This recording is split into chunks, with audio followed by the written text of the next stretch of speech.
여러분 옷을 살 때 또는 가전제품을 살 때 아니면 여러 가지 내게 필요한 물건들을 사려고 할 때 그 물건을 잘 고를 수 있는 방법이 있습니다. 어떤 방법이 있을까요? 여러 가지 물건들을 우리가 살 때가 있죠. 그리고 선택해야 될 때가 있습니다. 그럴 때 조금 더 좋은 것, 내게 필요한 것을 선택할 수 있는 그러한 비결이 있는데요. 그 비결은 뭐냐면 여러분이 잘 아시는 것처럼 다른 물건과 비교해 보는 것입니다. 내가 사고 싶은 물건이 있는데 보통 어떤 물건을 많이 사는지, 또 이 물건은 이 물건과 비교할 때 어떤 좋은 점이 있는지, 어떤 나쁜 점이 있는지, 가격도 비교해보고 성능도 비교해보고, 그래서 이 정도면 나에게 필요한 거다라는 것을 잘 찾게 되는 것이죠.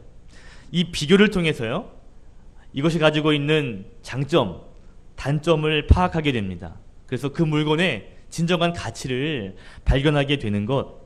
그래서 우리는 비교를 잘하게 되죠. 비교를 통해서 우리는 옳은 것, 좋은 것을 선택할 수 있게 되는 것입니다.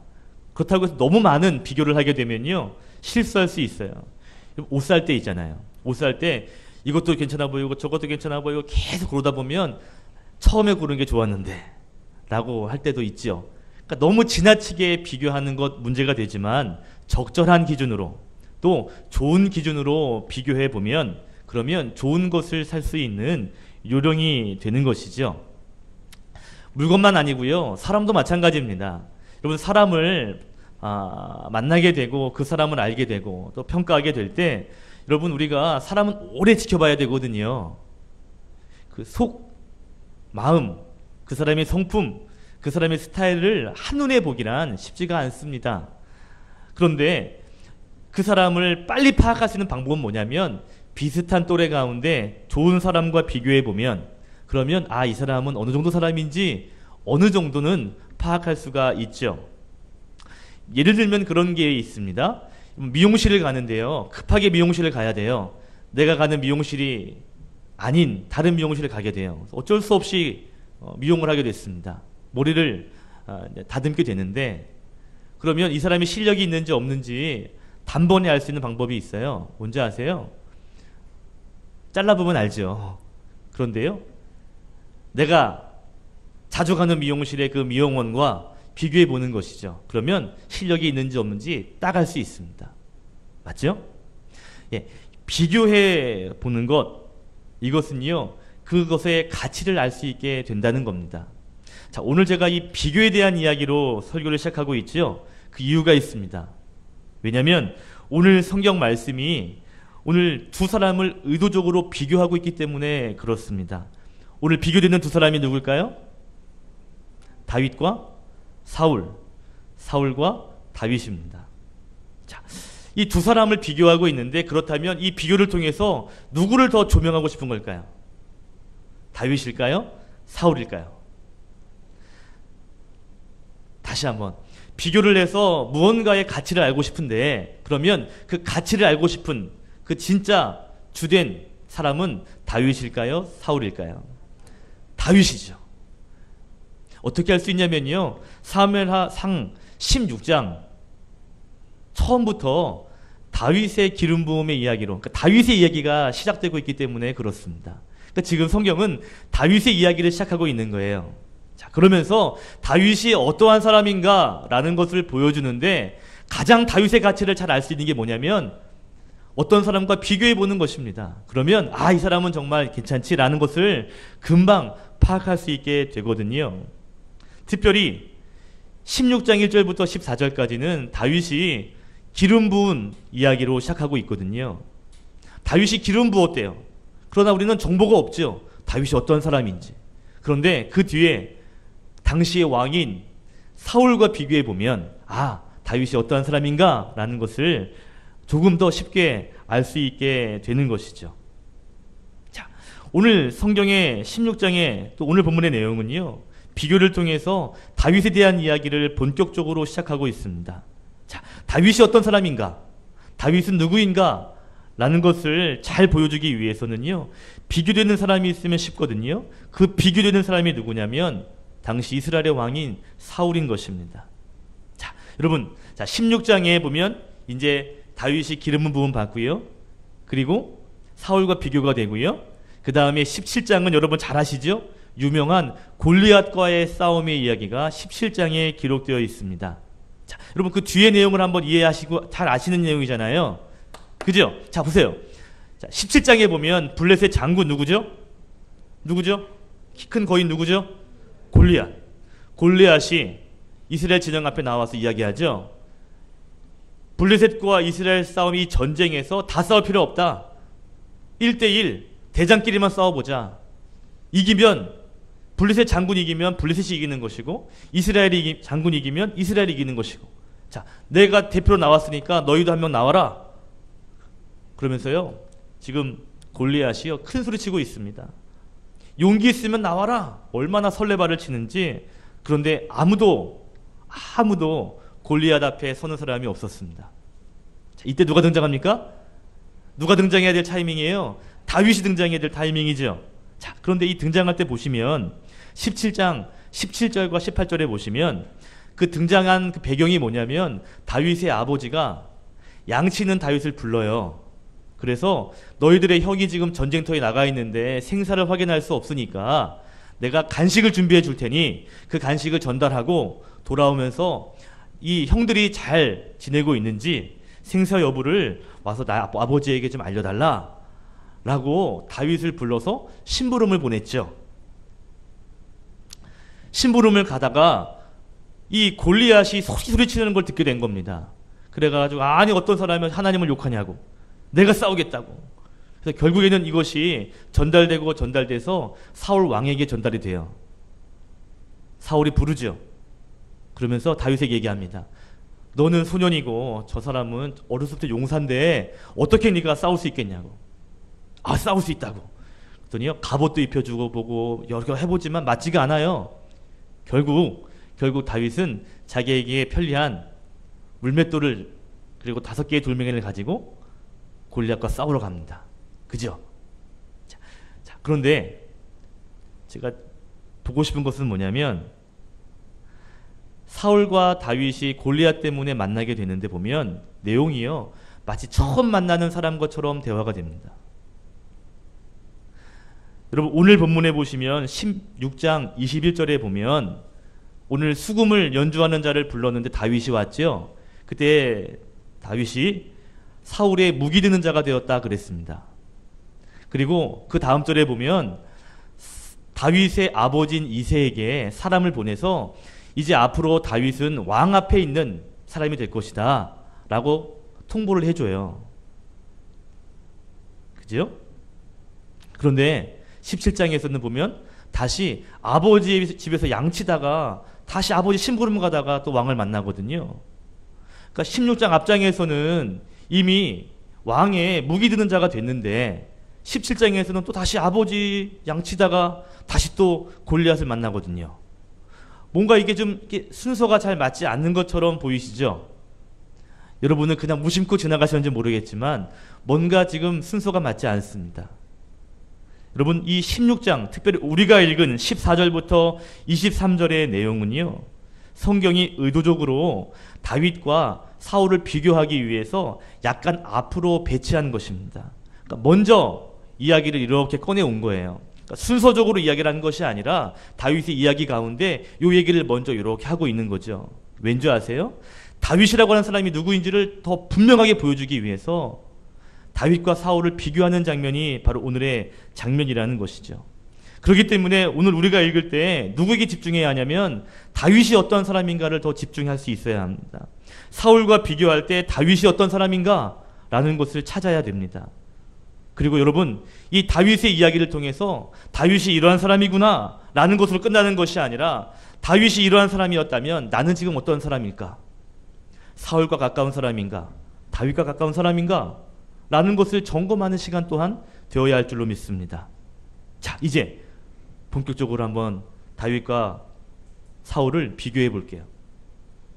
18절에 보니까 다윗이 수금을 탈 줄 압니다. 그리고 뭐라고 설명하냐면 다윗에게는 용기도 있고 무용도 있고 구변이 있는 준수한 자라 라고 말합니다. 용기가 있고요, 말도 잘하고요, 담대함이 있는 그러한 준수한 사람이라는 것이죠. 그러니까 다윗은 한마디로 말하면 준수한 사람이에요. 그죠? 자, 그런데 사울과 비교하면 그 준수함은요, 독특함이 아닙니다. 특별함이 아니에요. 장점이 아니에요. 그러니까 비교한다는 건 무언가 비교해서 장점과 단점을 분별하는 건데, 이 준수함은요, 우리가 볼 때 야, 다윗 대단하구나 할지 모르지만 사울과 비교하면 그 준수함은 특별하지 않습니다. 여러분, 저 앞에 사울이 왕이 되기 전에 사울의 모습을 보여주는 장면이 9장 2절이에요. 사무엘상 9장 2절에 보면 사울도 준수했는데 어떻게 준수했냐면 이스라엘 사람들 가운데 사울만큼 준수한 사람이 없었다라고 말합니다. 그러니까 준수함으로 보면 사울은 넘버원이에요. 맞죠? 아니, 사울만큼 준수한 자가 없으니까요. 그리고 키가 남들보다 머리가 하나 더 있을 정도로 신장도 좋았습니다. 그러니까 얼마나 준수한지. 사울도 다윗과 비교하면 떨어지지 않는 준수함이 있는 사람이었다는 것이죠. 그러니까 여러분, 다윗도 사울도 이 외적인 준수함을 비교할 때는 개찐도찐입니다. 비슷합니다. 그러니까 이 준수함은 다윗의 특징이 될 수는 없어요. 사울과 비교할 때. 그러면 진짜 사울과 다른 진짜 장점이 뭘까요? 오늘 14절에 기록되어 있죠. 14절에 이렇게 말합니다. 여호와의 영이 사울에게서 떠났다. 그리고 그 위에 보시면 13절에는 다윗은 여호와의 영에 크게 감동이 되었다 라고 말하고 있습니다. 자, 다윗은 사무엘 통해서 기름 부음을 받는데 그때 하나님의 영의 충만함을 얻게 되는 것이죠. 하나님의 영에 크게 감동되는 사람이었습니다. 그런데 사울은요, 하나님이 버린 사람, 떠난 사람이었죠. 자, 18절에 보시면 다윗의 특징을 맨 끝에 말하기를 여호와께서 그와 함께 계시더이다. 다른 사람이 볼 때에도 다윗은 하나님이 함께하는 사람이었다라는 것을 보여주는 것이죠. 하나님의 영에 감동되어진 사람, 하나님의 영에 감동할 줄 아는 사람이 다윗이었다는 것이죠. 그 감동이 있었기 때문에 17장에서 골리앗과도 나가서 싸울 수가 있었던 것입니다. 다윗은 어떤 사람이라고요? 하나님의 영에 감동되는 사람이었다는 거죠. 자, 오늘 우리 스스로 한번 질문해 봐야 합니다. 내가 어떤 사람인가? 따라합시다. 나는 하나님의 영에 감동하는 사람인가? 여러분은 다윗처럼 하나님의 영에 감동하시는 사람입니까? 내가 정말 하나님의 영에 충만한 사람인가? 라는 것을 다윗을 바라보면서 한번 점검하셔야 된다는 것이죠. 다윗과 사울을 비교하는데 다윗의 탁월함은 뭐냐면 하나님이 함께하심, 하나님의 영에 민감하고 하나님의 영에 크게 감동받는 사람이었다는 거예요. 그래서 사울은 어떻다고요? 비록 왕이었는지는 몰라도, 그가 성인이었는지는 몰라도 그는 하나님에게 버림받은 사람, 하나님의 영이 떠나버린 사람이었다는 것이죠. 여러분, 15장 그 앞에 11절에는 사울에 대해서 뭐라고 말하냐면 하나님이 사울을 왕으로 세운 것을 후회했다 그랬습니다. 하나님이 세웠는데 후회하는 사람. 15장 23절에 보시면 하나님이 사울을 버렸다라고 이야기합니다. 다윗의 가장 탁월함은 뭐냐면 하나님의 영에 크게 감동하는 것입니다. 사울은요, 하나님에게 서서히 버림받아 가는 것이죠. 이것이 다윗의 모습을 조명하고 있는, 비교하여서 조명하는 모습이라는 것이죠. 자, 여러분, 14절에 보면 하나님의 영이 떠났죠. 그리고 하나님이 부리시는 악령, 옛날 성경에는 악신이 그에게 임했습니다. 그리고 그가 그 일로 인해서 번뇌했다 그랬습니다. 이 악령이라는 건 악신, 악한 영, 나쁜 영을 말하고요. 번뇌라는 것은 무서워하다, 공포에 떨다라는 단어입니다. 그러니까 학자들이 말하기를 이 악령에 의해서 번뇌했다는 것이 뭘까? 귀신 들려가지고 막 이러는 걸까? 많은 학자들이 여러 가지 견해를 놓았는데 그 견해 가운데 하나는 뭐냐면 이 악하다, 악한 영 할 때 이 악하다라는 단어 있죠. 이 악한이라고 하는 이 단어가 쓰여질 때 여러 가지 단어가 있다는 거예요. 악한이란 뜻이. 근데 이 단어는 언제 쓰이냐면 정신적인 측면이나 아니면 심리적인 측면의 악함을 이야기할 때 그럴 때 이 단어를 쓴다는 것이죠. 그러니까 다시 말하면 이 악한 영에 의해서 번뇌했다라는 것은 정신적으로나 심리적으로 뭔가 문제가 있는, 그래서 어떤 학자들은 우울증일 수도 있다라는 이야기를 합니다. 자, 그러니까요, 지금 사울이 하나님의 영이 떠난 상태에서 무언가 정신적인, 무언가 마음에 무언가 문제가 생기게 된 것입니다.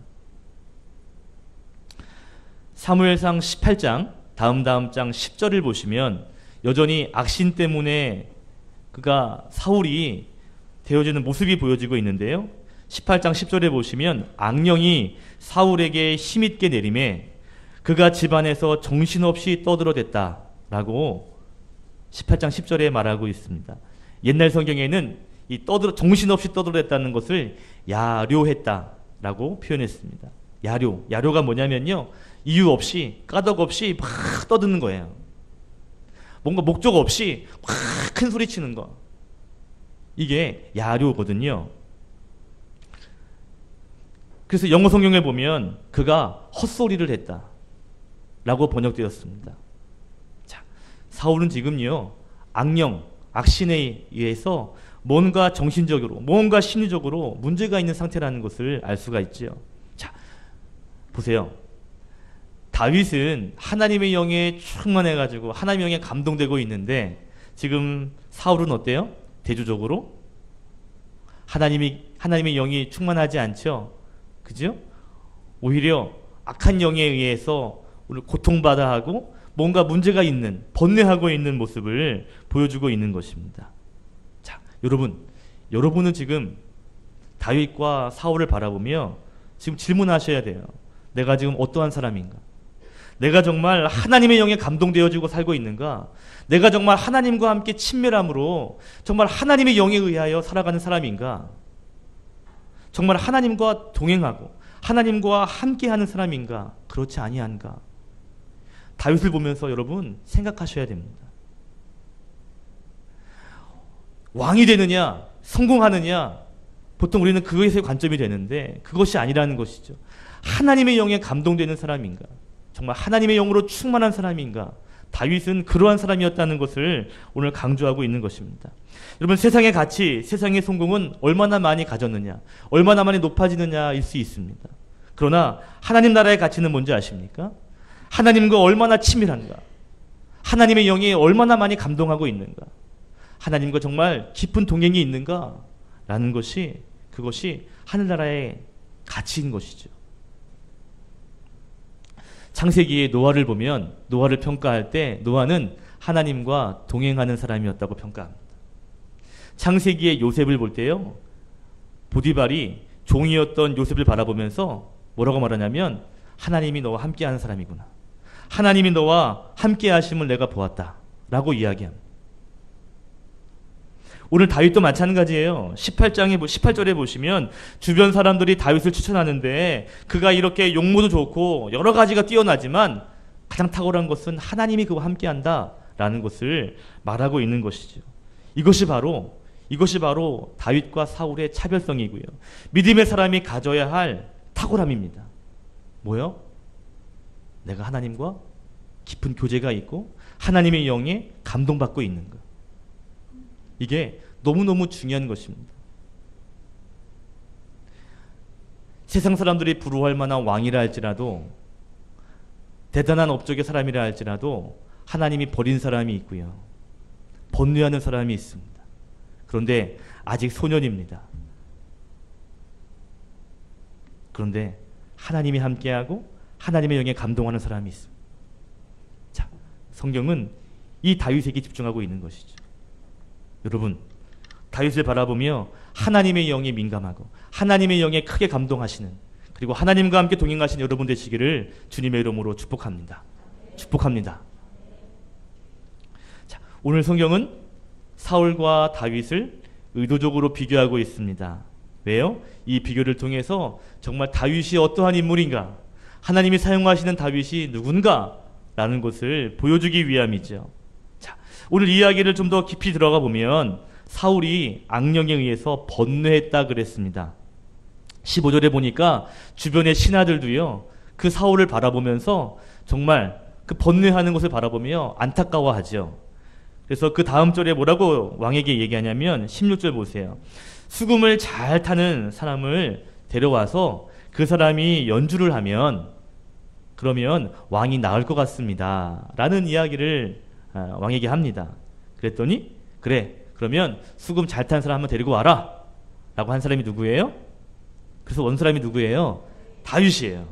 자, 26절에 보시면 다윗이 수금을 참 연주했더니요 사울이 상쾌해졌답니다. 그리고 악령이 그에게서 떠났다라고 이야기하고 있습니다. 여기 이 수금을 연주하는 이 수금이 뭐냐면 여러분 하프랑 비슷합니다. 하프 아시죠? 드르르르 아시죠? 하프요. 요즘에 하프는 이렇게 커가지고 이렇게 큰 하프도 있는데 옛날에 쓴 하프요. 이 하프에 대해서 수금에 대해서는요 BC 기원전 3000년 전부터 중동 지역에서 유행했다 그래요. 나무로 만들어 가지고요 이렇게 크지 않고 이렇게 품을 수 있음. 그래서 가슴에 이렇게 안고 드르르르 드르르르 이렇게 하면 이제 소리가 맑은 소리가 나는 거죠. 다윗이 수금을 탈 때 그때 사울이 치유됐대요. 전문 용어로 말하면 이걸 뮤직 테라피라고도 할 수 있겠습니다. 음악을 통해서 치료하는 거죠. 자, 그런데 16장은 다윗을 이야기하는 것인데 다윗이 기름 부음을 받은 이후에 하나님이 기름 부은 사람을 사용하는 그 장면이 첫 장면이 오늘 이 수금을 연주하는 하프를 연주하는 다윗의 모습이에요. 즉 왕을 치료하는 그 모습에 지금 다윗이 쓰임 받고 있는 것이죠. 그죠? 자, 오늘 하나님이 다윗을 사용하고 계시는데 중요한 것이 있습니다. 뭐냐면 사울이 이렇게 번뇌할 때 수금을 잘 연주하는 사람을 불러와라 라고 하거든요. 왕 앞에서 수금을 잘 연주할 정도라면 어느 정도 실력이 있는 사람이어야 되는데 그 사람이 바로 다윗이었다는 겁니다. 자, 여러분 다윗이 18절에 보시면 준수함이 있는데 수금을 타는 것도 아마 굉장히 준수한 것 같아요. 여러분 이 다윗이 찬양을 좋아하죠. 그리고 악기를 이 하프를 늘 연주하죠. 한번 상상해 보세요. 준수한 다윗이 하프를 탁 키고요. 하나님 탁 노래하는 거예요. 제가 한번 하프를 킨다고 생각해 보세요. 이러면서. 자, 그런데 여러분 악기를 연주하시는 분에게 물어보십시오. 피아노든 기타든 드럼이든 플룻이든 물어보세요. 한 3일 연습하면 불 수 있냐고. 3일 밤새서 연습하면 되냐고 물어보십시오. 악기 연주가요 단시간에 되는 것이 아닙니다.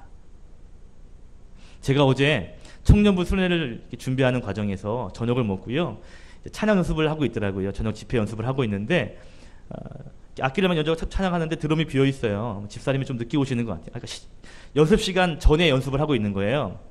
그래가지고 오전 전까지만 내가 좀 도와줘야 되겠다. 저도 조금 치거든요. 여러분 우습게 보지 마세요. 그래가지고 진짜 오랜만에 참 오랜만에 딱 앉아가 쳤어요. 제가 드럼을 치고 전 사람이 찬양하시고 기타 쳐주시고 건반을 쳐주시는 거예요. 건반 옆에 사모님이 같이 이렇게 앉아 있는데 제가 드럼을 열심히 쳤어요. 박자 틀리지 말아야지. 쳤거든요. 앞에서 이러는 거예요.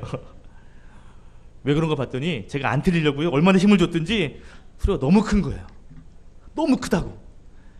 그래서 또 막 쳤더니 또 이래요. 놀래요. 그래서 왜 놀랬나 봤더니 이번에는 박자가 맞았다고. 박자가 맞아서 놀래더라고요. 여러분 악기는요 꾸준하게 연습하지 않으면 잘 다룰 수 없습니다.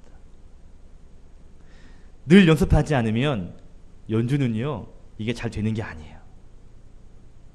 지금 다윗이 왕 앞에서 수금을 연주할 정도라면 그리고 그 연주를 통해서 사울이 상쾌함을 얻을 정도라면 어느 정도 실력이 있는 사람이라는 것을 알 수 있습니다.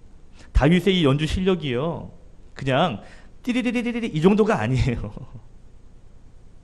자, 오늘 성경에서 다윗의 모습을 보여주고 있는데 어떠한 모습을 보여주고 있는지 아십니까? 다윗이 이 수금을 연주하는 모습을 통해 다윗은 이미 성숙한 사람, 성실한 사람이라는 것을 간접적으로 보여주고 있는 거예요. 자, 오늘 두 번째로 점검할 모습이 있습니다. 따라합시다. 나는 하나님이 사용하시기에 성실한 사람인가? 오늘 다윗이 어린 소년에도 불구하고 수금 연주, 하프 연주를 잘하는 사람이라면 그는 오랜 세월 동안 성실하게 연습한 사람입니다. 맞죠? 성실함이 없이 왕 앞에 설 수 없습니다. 그 정도 실력 되지 않고 왕 앞에 설 수 없습니다. 중요한 것은 뭐냐면 오늘 성경은요, 다윗이 하프를 전혀 할 줄 몰라요. 그런데 그냥 하나님이 불러다가 연주했더니 낫더라, 이것을 말하지 않습니다. 오늘 성경은 하나님이 다윗을 사용하시는데 다윗이 평소에 성실하게 연습하고 준비한 사람이기 때문에 그런 면에서 다윗을 썼다라고 말하는 것이죠. 여러분, 교회에 있는 많은 사람들이 하나님의 은혜를 사모합니다. 기도를 사모합니다. 그런데요, 은혜를 사모하고 하나님의 능력을 사모하는 것은 좋지만 내 성실함을 배제한 상태에서의 하나님의 은혜를 구하는 것은요, 바람직한 태도가 아닙니다. 하나님의 능력이 그렇게 임하지 평상시 임하는 것이 아닙니다. 물론 아주 특별하게 이용할 때가 있겠죠. 그러나 내가 성실하게 준비되지 않은 것을 갑자기 성실한 사람을 끌어내리고 성실하지 않은 나를 올리는 그런 하나님이 아니라는 거죠. 청년들 꼭 기억하셔야 됩니다. 내가 성실하게 준비하지 않고 하나님이 쓰신다? 그렇지 않습니다. 내가 가지고 있는 그 분야에서 성실하게 준비되지 않고 성실하게 일하지 않고서는요, 하나님이 그냥 마구잡이로 사용하시지 않는다라는 것이죠. 여러분, 이 사무엘상 다음 장 17장이 다윗과 골리앗의 싸움이거든요. 그때 다윗이 사울에게 내가 다윗 골리앗과 싸울 수 있습니다 라고 자기를 이야기하면서 17장 34절부터 37절에 보면 내가 아버지 양을 지킬 때 곰도 이겼고 사자도 이겼습니다 라고 이야기합니다. 여러분, 여기에서도 다윗의 성실함을 볼 수 있어요. 35절에 보니까 17장 35절에 보니까 양을 치다가 곰과 사자가 양을 물고 가면 그러면 달려가서 그 입에서 새끼를 건져내었답니다. 그리고 건져냈는데 그래도 사자와 곰이 달려들겠죠. 양을 잡아가려고 하겠죠. 그래서 자기를 해하려고 덤비면 그러면 그 수염을 잡아서 그 곰과 그 사자를 쳐 죽였다고 그랬습니다. 자, 여러분 보세요. 양을 치는데 양을 돌보고 있는데 사자가 와서 새끼를 물어갔네요. 곰이 나타나서 새끼를 물어갔네요. 그러면 여러분 반응은 어떨까요? 여러분의 반응. 아유, 새끼니까 다행이다. 야, 새끼니까 다행이다. 야, 다른 양들 피해 없도록 조심해야 되겠다. 는 정도 되지 않을까요? 아버지의 양인데요, 다윗이요, 쫓아갑니다. 그 양을 건져냅니다. 이게 다윗의 일상의 모습이에요. 어떤 일을 맡기든 다윗이 성실하게 그 일들을 감당하고 있는 것이죠. 그 주어진 자리에서 성실함으로 그 일을 해내는 사람이 바로 다윗이었습니다. 그 다윗을 하나님이 특별하게 사용하시는 것이죠. 다윗의 중심, 말할 것도 없어요. 그러나 중심만 좋아하는 것이 아니라 그는 삶의 모습이 성실했습니다. 이 수금을 연주하는 것은요, 오랜 시간 연습하지 않으면 되지 않습니다. 특별히 왕 앞에서 수준 있는 연주를 할 정도라면 이것은 굉장한 연습이 필요한 것이죠. 하나님은 수금 연주도 할 줄 모르는 사람을 갑자기 사용하신 것이 아니라 평소에도 성실함으로 준비한 사람, 그 사람을 사용하신 거죠. 골리앗과의 싸움도 마찬가지입니다. 평상시에 곰과 사자와 그렇게 성실하게 싸웠던 사람을 골리앗이라고 하는 장군과 싸우게 하는 것이죠. 이게 하나님의 세움의 원칙입니다. 여러분, 성도에게 있어서 강력한 무기가 있는데 그 첫 번째 무기는 아마 하나님일 것입니다. 하나님의 도움 없이 할 수 있는 것은 없습니다. 그런데 또 한 가지 무기가 있다면 그것은 뭐냐면 바로 나의 성실함입니다. 여러분, 교회도 보면요, 하나님께서 역사하시죠. 하나님이 도와주시고 하나님이 일하심이 있어야 교회도 잘 세워질 수 있습니다.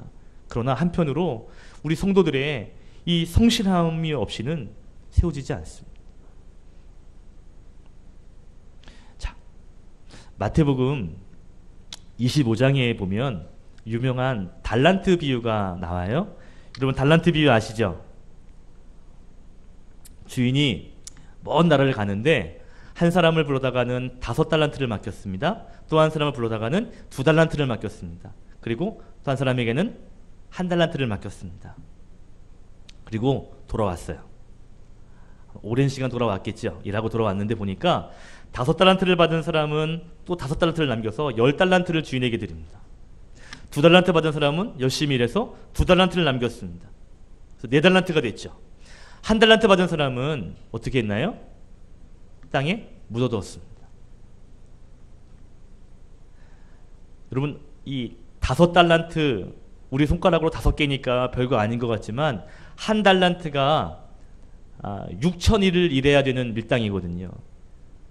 6,000일 동안 쓰지 않고 모아야 되는 돈이 1달란트입니다. 그러니까 하루에 10만 원의 일당을 6,000일 동안 모으면 6억이에요. 1달란트가 6억입니다. 그럼 5달란트는 얼마예요? 예?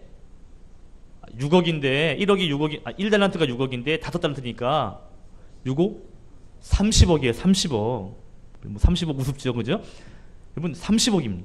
그러니까 30억을 맡겨놓고요. 30억을 뭔가 더 번 거예요. 그러면 막 주인이 들어와서 이야 많이 남겼다 해야 되는데 주인이 뭐라고 칭찬하냐면 잘하였도다 충성된 종아 네가 작은 일에 충성하였으니 앞으로 큰 일을 맡기겠다.